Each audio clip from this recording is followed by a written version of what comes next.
Global Indian Network. Print, TV, events, podcasts. Find out more at globalindianseries.com. Welcome back to the Global Indian Podcast, home to the greatest conversations and the official platform for people of Indian origin. Yes, let's face it, we are everywhere. Now, a bit of a housekeeping today.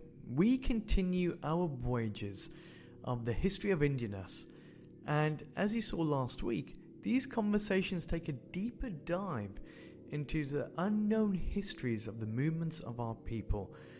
Today's podcast, I'm joined by our history resident buff, Alex, and we look back at the story of indentureship and how it reshaped our notion of the Caribbean and that of South Africa. A special thank you to all our guests who wrote in to request this one, and for the many of you that actually submitted your own audios to remake this incredible journey. I truly hope you enjoy this remarkable voyage. Hi, my name is deathA and I'm co-founder of the Global Indian Podcast. Before you get to today's show, I've got a quick favour to ask. If you've been enjoying our conversations, I'd love if you could take just 1 minute to leave us a review on the platform that you're listening to us on and share our work to friends and family. It helps us out a lot. Word of mouth is the primary way that we grow. Thanks for your continued support. Hi, my name is Nestor Alfred, CEO of St. Lucia's Citizenship by Investment. Think freedom. What comes to mind? Freedom to explore, to travel to any destination for work or play. Or is it freedom of expression? Being surrounded by the globally minded, those who care for society and environment. Every year, people from around the world apply for St. Lucian citizenship because they realize that real freedom is based on choice. Discover more about St. Lucian citizenship and how it's helping global Indians achieve more. And just move.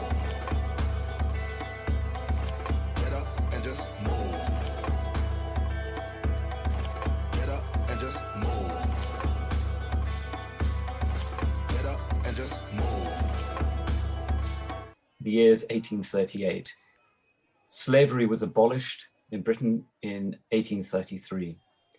The East India Company is in charge of much of India. It doesn't pass to the Crown until 1857, the year of the Indian Mutiny. What we see, we're in the port of Calcutta and a fine ship at anchor, steamship with 3 masts, lined up 247 Indians, Bengalis, all of them. 236 men, 5 women and 6 children. Now, 3 months later, and we're about 1,000 nautical miles east of Guyana, Demerara now. And on board are those same people, but alas, 2 have died. 3 more would join them before they make land on May the 5th in Georgetown, Demerara. The child cries uncontrollably while his mother sings a lullaby in Bengali and wipes away his tear with the corner of her visibly dirty sari. They are the first indentured labourers bound for the Caribbean.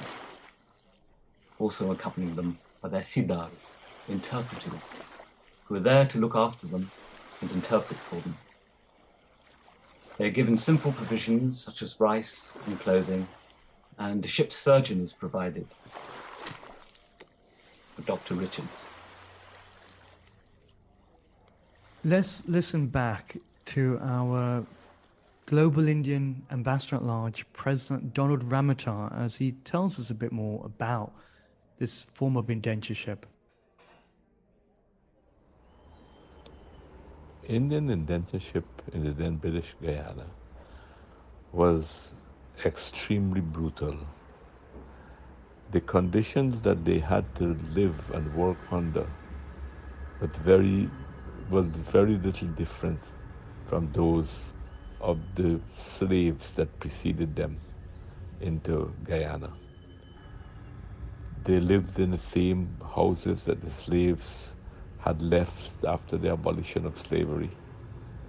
They had to walk into the back dam several miles and work between 12 to sometimes 16 or even 20 hours a day. They were beaten in the back dam to work, and they were also beaten under the manager's house for misconduct according to the colonial powers. And their struggles too were brutally put down. Since the advent of the indentured labor until at the very end, the Indian indentured laborers were at almost every single major struggle in Guyana. They have been beaten, they have been shot, they have been killed, but they played the major role in the struggle for independence, for freedom, in the struggle for universal adult suffrage, and in the struggle for democracy in our country. Their sacrifices and the sacrifices that they have made in developing and building the infrastructure in Guyana cannot be underestimated. And therefore, anyone who wants to think that indentureship such a bad thing as the British had tried to make it look, I will dispute that strongly. All the evidence, all the literature shows that the difference between indentureship and slavery was only in the fact that the indentured laborers were for a period of time, and otherwise the conditions were the same, and the struggles were the same, and the sacrifices were the same. Now, Alex, definitions are incredibly important when we look back at the history books, especially when we look at the very notions of identity. So run us through, what does indentureship actually mean? Just to put this in context, just before I give you the definition, from 1833 to 1920, 1,601,614 Indians were transported to the British colonies, particularly to the Caribbean. They were taken to East Africa, they were taken to South Africa, they were taken to the Caribbean, and to far afield as Fiji. Now, many of their descendants live in these countries today. Indeed, some of them are friends of the Global Indian series. And all this for white stuff, not cocaine, but sugar. And it became, as Gandhi said, it became servitude in everything but name. Indenture, what is it? Well, the clue's in the name, really. It refers to an agreement to prevent forgery. And it's a type of agreement one sees in British history since the Middle Ages.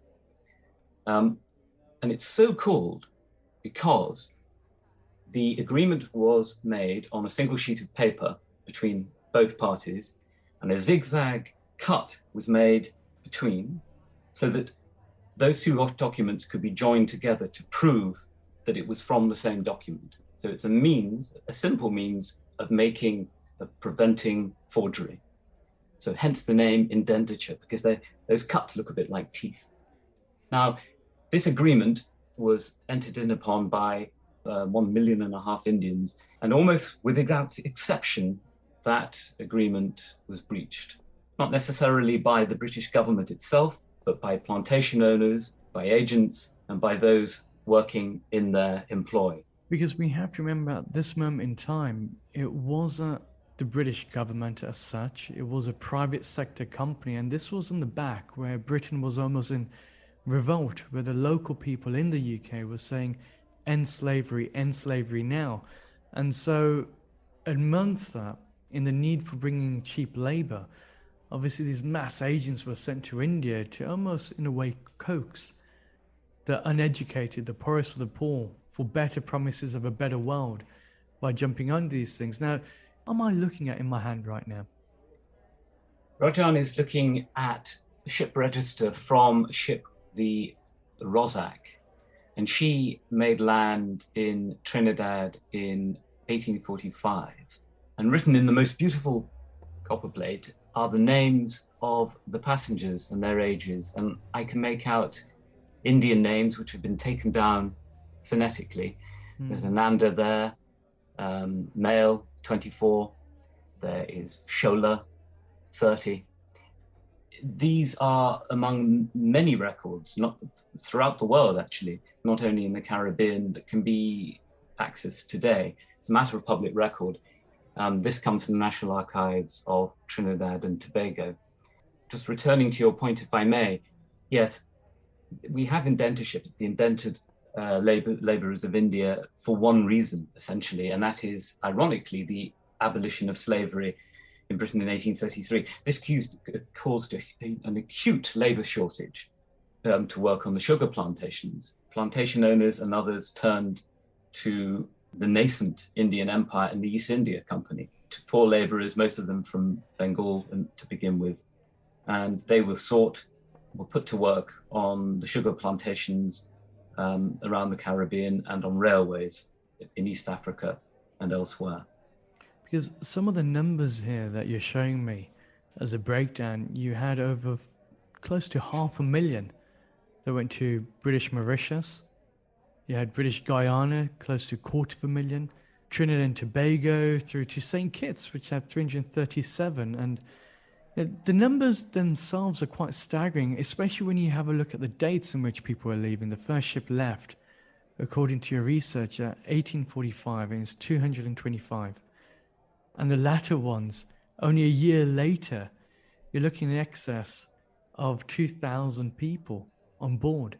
And it just continues rolling numbers, and it's unbelievable, isn't it? Indeed.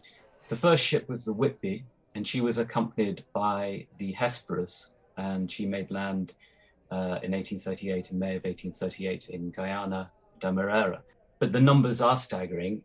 Leading the table is Mauritius, as you say, but if one looks at South Africa, we'll be looking at South Africa later, that number stands at 152,184. A terrific number of people. And this is a problem, a phenomenon that one sees throughout the British Empire, and indeed the Empire of France and that of Portugal Dutch as well. And Portugal. So it's by no means only a problem of the British Raj, because the British Raj wasn't to be the British Raj for another 19 years. This is still the era of the East India Company. But the numbers are troubling. And of course, each one is a life. And of course, these people are, in many cases, the ancestors of many people who live in these countries today. Many people, indeed, count themselves as people of Indian origin today. And that's a remarkable thought. Well, I think what it is, a lot of these people believe that they were moving to another country for refuge, that they had an opportunity to grow, but essentially it was slavery in another name, wasn't it? And it did cost them their lives. Let's hear from the Associate Professor of History at the University of the Southern Caribbean, Kenyatta Joseph. If we had to speak of secrets, then I would suggest that the presence of a community of Indians in St. Lucia, who would have begun arriving in St. Lucia in 1859, up until 1893, is one of the best kept secrets of the experiences of the global Indian diaspora.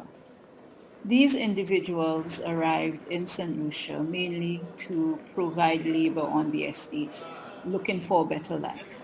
And many of them did not experience a better life, and that is not surprising, because in replacing and displacing the African population, which had been previously enslaved, they were really stepping into their shoes.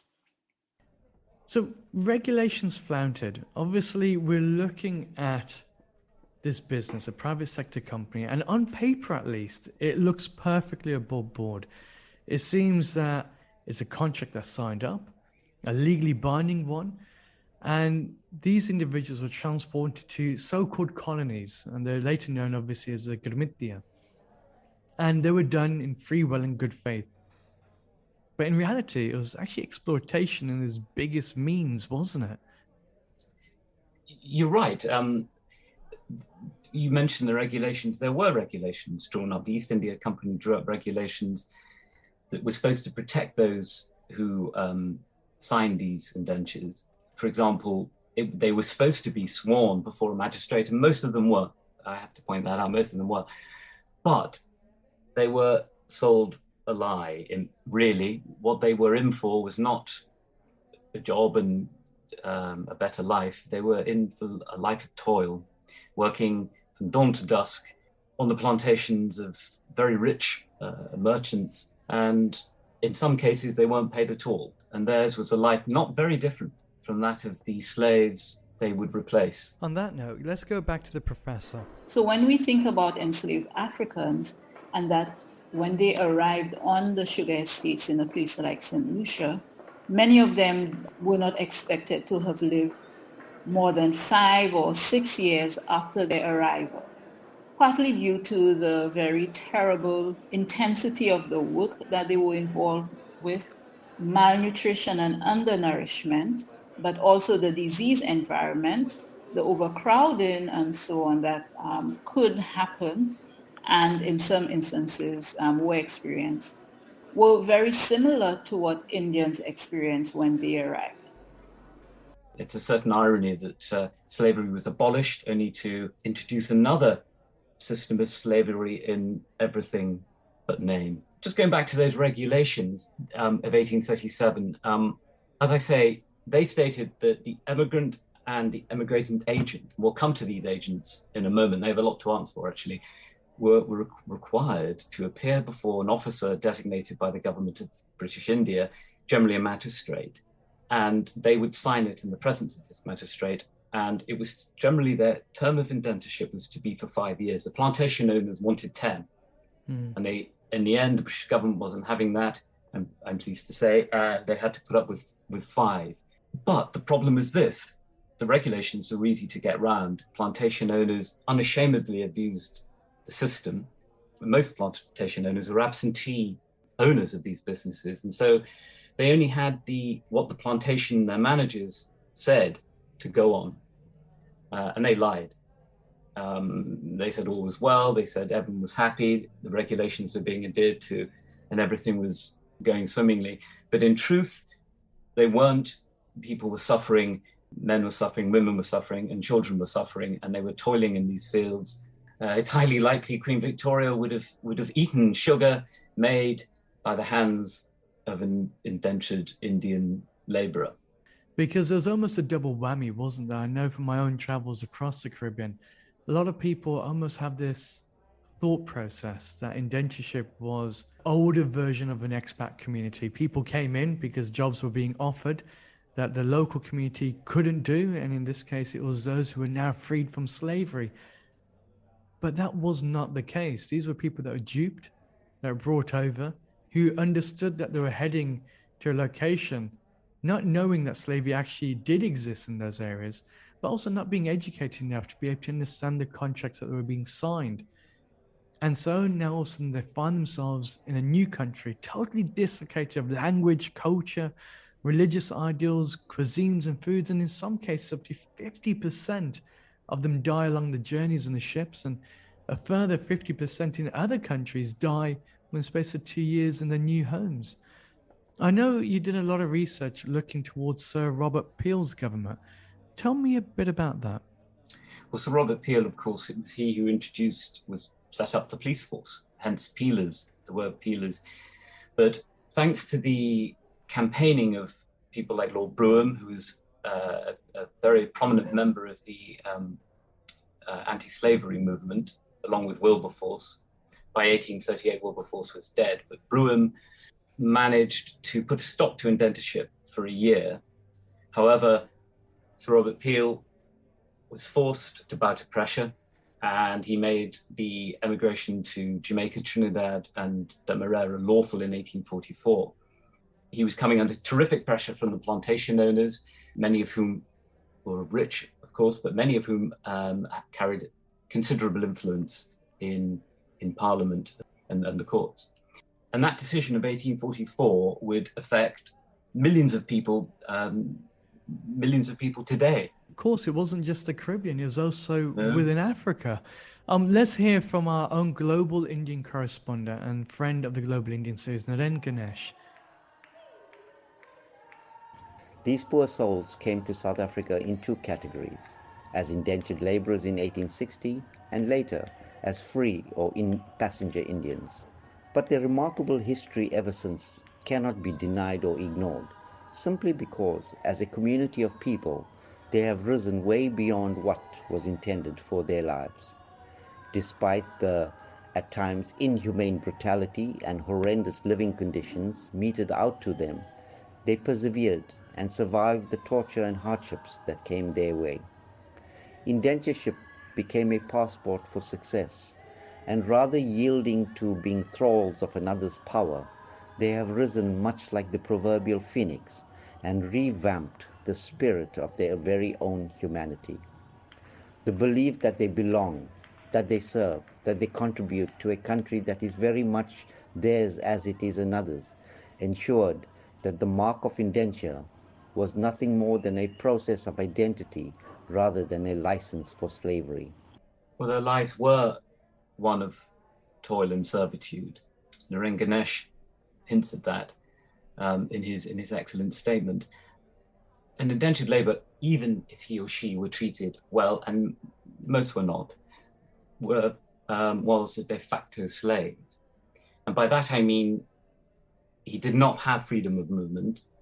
He had to obey his master. He couldn't down tools, so he's not free to down tools. However, his lot differed from that of the slave before him in that he was not a chattel. He did not belong to anybody, legally speaking anyway. And he entered this, he took up his post as a labourer freely in theory, because he signed the indentures. But in truth, he was treated as a commodity, much like the sugar that he would cut in those fields.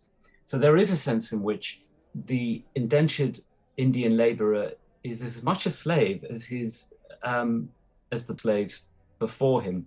All that differs really is the agreement itself and one or two other details. In the example of many of these poor people, their life was was much the same as that of a slave. I suppose one of the biggest things that people mention is that they had Sunday off. They had respite, but the reality is, I think that, again, we have to look at the situation. This was at a time where you had the big movements in the UK, which is to abolish slavery. So on paper, at least, it had to look as if something was being done that was different. And of course, with the Christian missionaries that went up into the Caribbean, it had a big influence on how people looked at religion as well. Indeed, the abolition movement in Britain raised its voice against not only slavery, of course, but also in indentureship.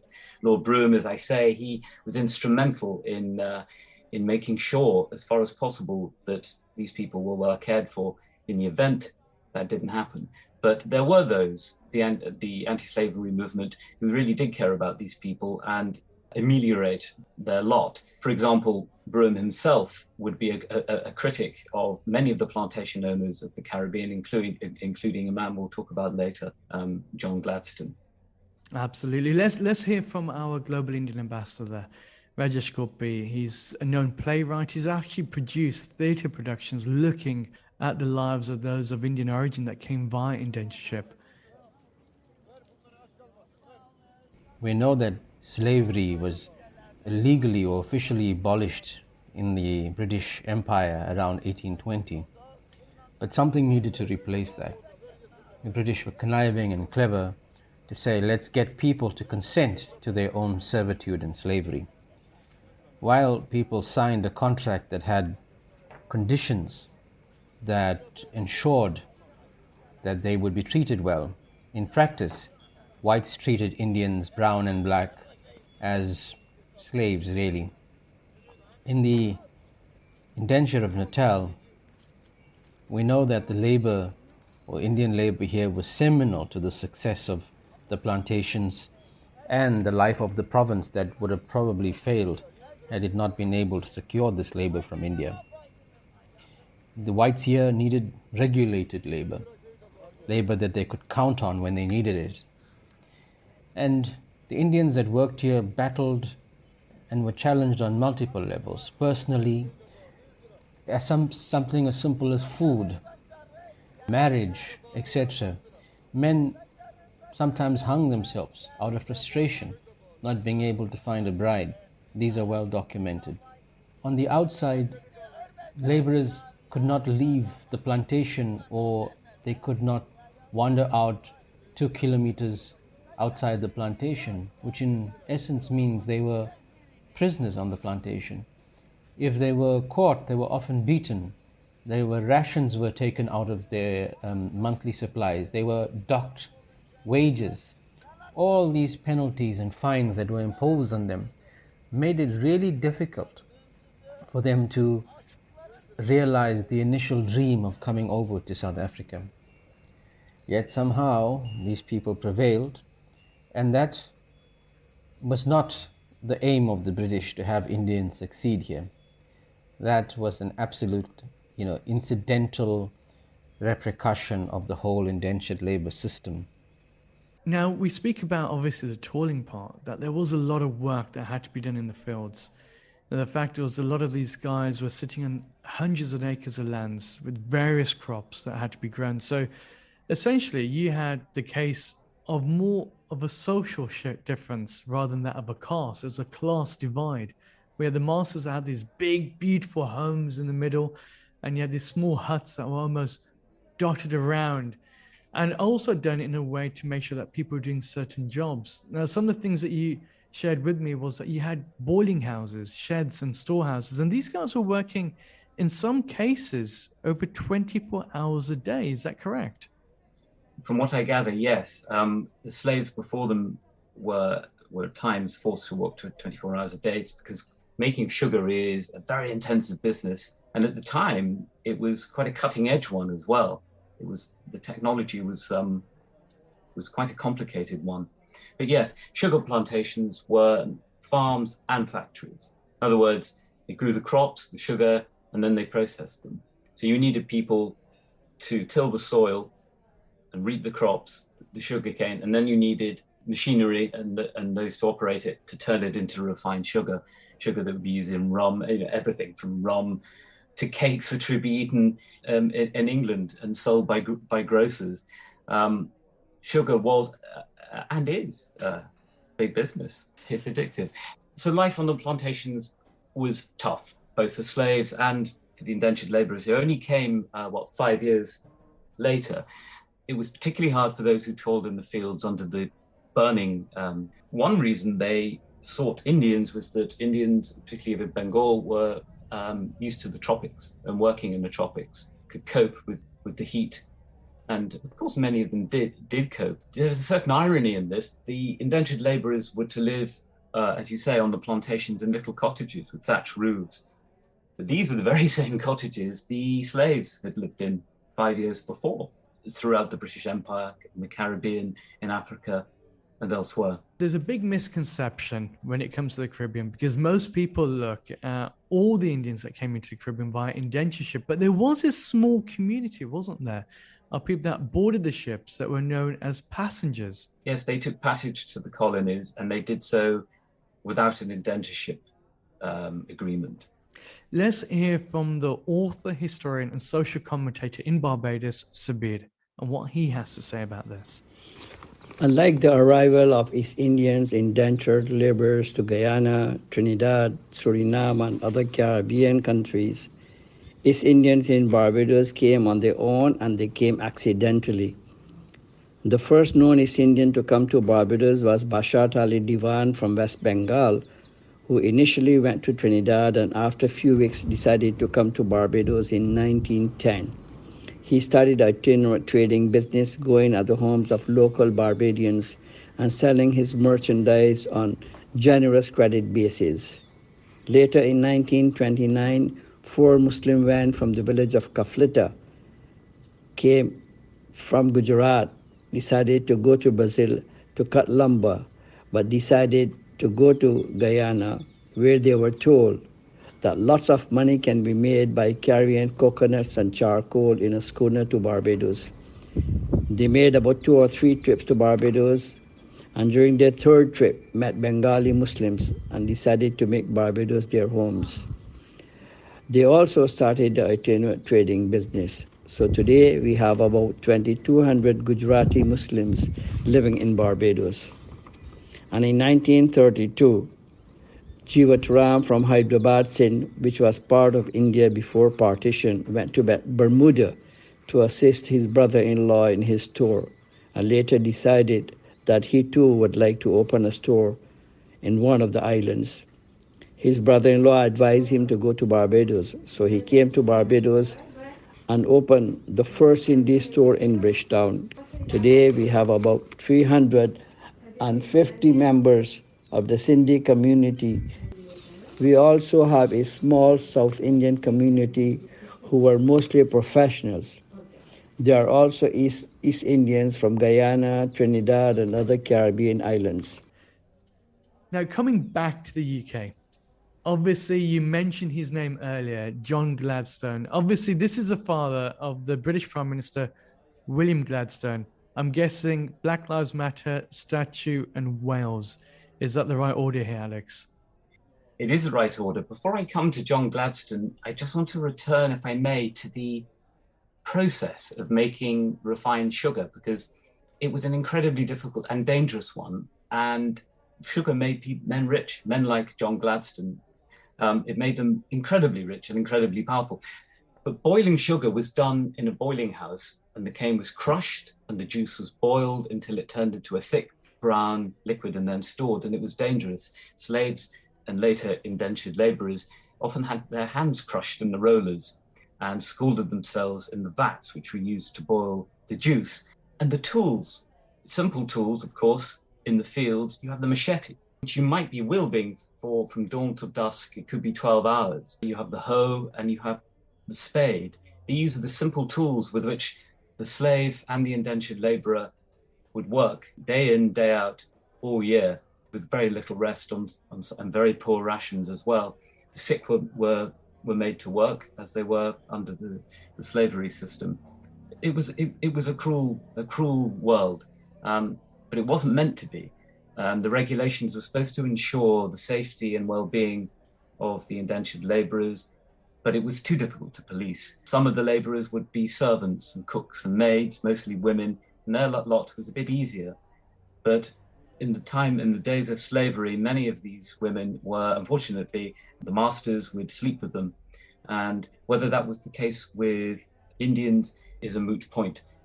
But the point to make is this: life was hard and very, very much the same as it was for the slaves. Let's move to Gladstone then, because we know that this was a brutal part of history. And the reality is, I think, there's a divided notion of that. Again, something that we're touching upon, that this was really difficult. These weren't educated people that had left India. And in some cases, there's mentions that they would have been kidnapped. They would have taken without the will. Because the reality is, every individual that went, an agent was paid for. That agent didn't really care about the care that person would receive, the life that they would have. Ultimately, it was a money game, something unfortunate that we're seeing today as well. So run us through Gladstone, because this is a very controversial figure. Indeed. The son, really, less so, it's the father. He was the slave owner, and he was born in the 18th century at the height of slavery. And he was the father, as you say, of Gladstone, the great Liberal Prime Minister, the first Liberal Prime Minister, who was Prime Minister 4 times. Yes, he owned plantations in Jamaica and Demerara. And he had a big problem, of course, in 1833 with the abolition of slavery. Where on earth was he going to get his labor from? So he sought labor from India, from Bengal in the first instance. Why didn't he use the emancipated slaves, you might wonder? Well, they demanded higher wages and he wasn't prepared to pay them. And in 1823, he'd quashed the Demerara rebellion, and it was led by his namesake, a certain Jack Gladstone, because slaves would, of course, take the names of their masters. And today, many from the Caribbean bear surnames of former slave masters. So yes, he quashed this rebellion, abolition of slavery comes, he then seeks laborers in Bengal. He became an incredibly rich man and was compensated to the tune of over £100,000. Indeed, that was the highest sum that any former slave owner received. And to an extent, he was helped in that endeavor with his son, who worked in the home in the colonial office at the time. However, William Gladstone was very much under the thumb of his father, and later he would cross the benches and become a Whig, and eventually would lead the Liberal Party. So the other point to make, he never visited his plantations. So all he had to go on, this is John Gladstone the Elder, all he had to go on was what his managers would say in writing. And they said all was well, they said the regulations had been adhered to, they were saying the workers are happy. And Gladstone then would say this to Parliament, and he wrote letters to prominent politicians, to Lord Wellington, for example, the had been Prime Minister, saying that they were treated very fairly, and that he urged Lord Wellington to take up the matter in Parliament and try and extend their term of indentureship from 5 to 10 years. This wasn't true, of course. The life was wretched for many of these people. You might have forgiven him at that point. However, he did send his son, Robertson, to inspect his properties. And what's more, missionaries wrote letters to him and explaining the terrible conditions, the wretched conditions in which many of these poor people lived. But it fell on deaf ears, and he didn't really do anything for 4 years, sent his son, and by that time the whole thing had stopped making money, and he actually gets out of it. He sells up and makes, I think he sells his plantations for about £53,000, and that's that. But you're right, he is a controversial figure. His agents in Calcutta, their job was simple. It was just to find laborers, tell them what they wanted to hear, that you have a better life, you'll have money, you'll be treated well, and then at the end of your indentureship, we will ship you back to India. And that's what was agreed upon. That was their passage back. As it turned out, this often wasn't the case at all. And he employed these agents, a Scottish company, he was a Scot himself, Messrs. Gillanders, Arbuthnot and Co. Now, there were lots of these agents. It was big business after the abolition of slavery. And what they would do, they would send men out to villages and to cities to find laborers prepared to sign the indentures and work abroad. So what they did, they would lie to them. Sometimes they would press gang them as well and force them into ships. This didn't go on that much, but the thing is they were duped. That's the point to make. People came to the attention of Parliament, and that they did try and take measures to improve their lot. For example, the anti-slavery newspaper, the British Emancipator, and incidentally, one of the contributors and one of the members was a man of black origin who was a descendant of a slave, reported in 1839 that several attempts by gangs of Indians to run away from Bellevue and Vreeden Hoop, which was another plantation, as a result of ill treatment. So Gladstone knew about this stuff. He knew it was going on, but he did nothing. And that's damning. Their life was one of toil, as I say. But yes, you're right. His son, there's a library in Wales and Flintshire named after Gladstone, and the Black Lives Matter movement called for his statue nearby to be removed, and they called for his name to be removed as well. In some ways, I think that's unfair, because I think Gladstone loathed and was appalled by slavery. He said so. And if you look at his life as a prime minister, he did his utmost to improve the lot of everyone, from Home Rule in Ireland to others. So I think that might be a bit unfair. That's my view. But the fact is, his father was a slave owner, and he did profit from it. He grew rich, and Gladstone benefited from the fruit from those profits as well. That can't be denied. There's a theme that goes through this quite simply as well, because the fact is, it was a mass movement of people, and it was greed that essentially maneuvered those people from one side of the planet to the other. Now, what we have in present day is the world's largest diaspora in numbers that are dotted across the globe because of this movement, because of indentureship, amongst others. But the lives in which these people live now is incredibly tough, as we heard from Ganesh and some of the other podcasts that we've done, where you've had ultimately people that were, unbeknownst to them, they arrived in a new land thinking they had a job and money, They were duped. Most of them didn't get paid. They were treated in incredibly harsh conditions. And then at the moment that indentureship was abolished, they found themselves almost in secondary trial from the inhabitants of that country, because they were led to believe that that these guys were in cohorts with the British. And that wasn't the case from what history shows us. What do you think it tells us more so about this journey of Indianness and beyond Indianness, this journey, this movement of people? Because in those countries, many of them don't talk about this hidden history. We know we don't speak about it in the UK, although the UK was at one point, not the whole of the UK, but the government of the times and the business of that time, which was the East India Company, they're all perpetrators of this.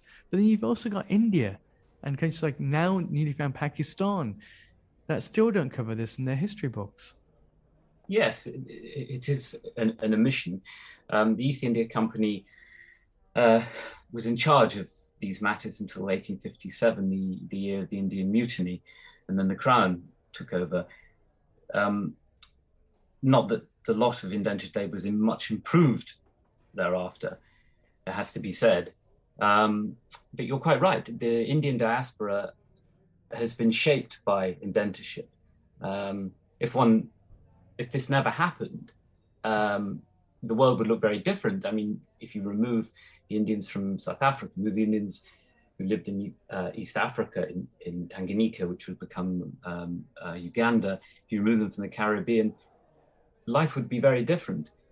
So those decisions, the movement of labor, has had profound implications for not only for those who took part who were indentured laborers, but for Indians and those of Indian origin today. You are quite right, and the scars remain, as others have hinted at. In some ways, indentureship did sow the seeds of enmity which does remain to this day in the Caribbean, and in South Africa. We saw riots last year, we saw bloodshed. It's not entirely the fault of indentureship, but one wonders to what extent it has been a factor. You have all these people from India coming in to an indigenous population. It's probably a recipe for racial strife. So it probably has been a factor in Indian relations in Africa particularly, and in Indian relations in the Caribbean. So that's one way in which it affects the present. The past definitely does live in the present when you talk about indentureship as it is with slavery. But it's not just a story of woe. The Indian community have prevailed, they've prospered, and I salute them. You know, I'm of Iranian origin, I'm half Iranian, and I didn't realize until I started researching this, the sheer bravery and resilience of many of these people to better their lot, save their money. Some of them saved and scrimped and saved and saved enough money for their passage to India and for a little bit left over. And some of these people then passed on that money to their grandsons, invested in businesses.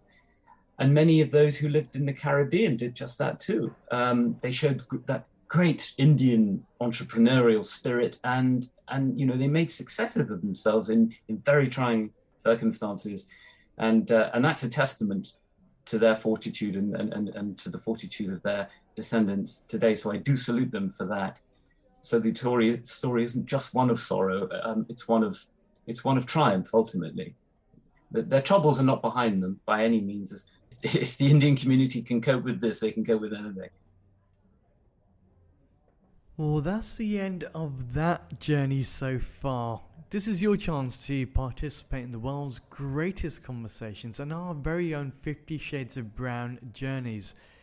If there's a country, a destination, or a part of history that you want us to cover, reach out to us either via email, go to the website, which is www.globalindianseries.com, or if you are lucky and fortunate enough to be on our WhatsApp broadcast list, which sends this directly to your phone, well, ping me a message via there. We'll love to hear from you. Until next week, I hope all remains well, and a special thank you to all our guests who participated today right the way across the globe. Because of your support and the support of our greater community, we're enabling ourselves to do this incredible work that's retracing our steps, bringing back a new notion of our joint identities, but more importantly, celebrating the stories that really redefine our notion of the human experience. Until next week, I hope all remains well. Global Indian Network. Print, TV, events, podcasts. Find out more at globalindianseries.com.